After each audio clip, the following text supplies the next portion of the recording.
Տղաներ, առաջինը պետք է մտնեմ Շուշի, Լաչինով տուն գամ։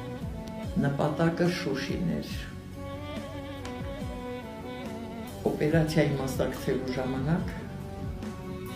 պատրաստվելու ժամանակ գլխավոր շտաբում, չեմ ուզում ասեմ, մեր գեներալներից մեկը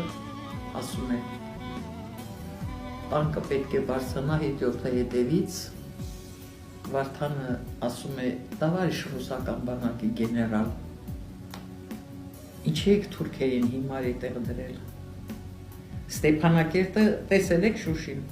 այդքան Ստեփանակերտը պահում են իրենց համար, որ չեն ոչնչացնում։ Եթե տանկը խփեցին, կռվողները փախան, նրանք ոչնչացնելու եւ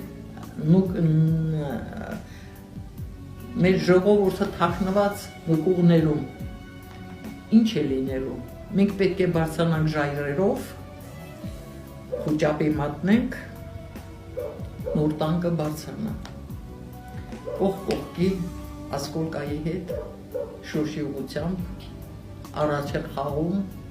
գնում են, բարձրանում են, վիրավոր են տալիս, տանկը չկա, կռվողները չկան, մինչև կարողանում են այլ ճանապարհով մտնել Շուշի, առաջինը լինում է իրենց նպատակը, վետեր են նստում, տանկի դուռը,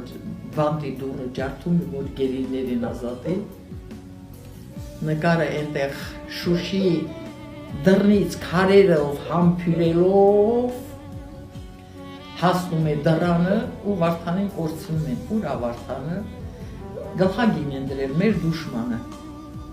երբեմն ինձ երրաբլուրում ասում են, ես սիրուն տղայի անունին չեք դուշման դրել, ախր դուշմանը լավ բառ չի, բայց Արամայի Սահակյանը գիրք ա գրել մեր դուշմանների դուշման, մեր դուշման Վարդանը։ Ուրեմն մեր պապեր, ուրեմն փնտրում են Վարդանին, գտնում են գերեզմաններում,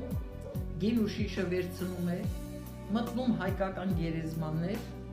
կաթիլ կաթացում քարերին ու բարձր գոռում, մեր պապեր Շուշին ազատագրված է, հանգստացեք։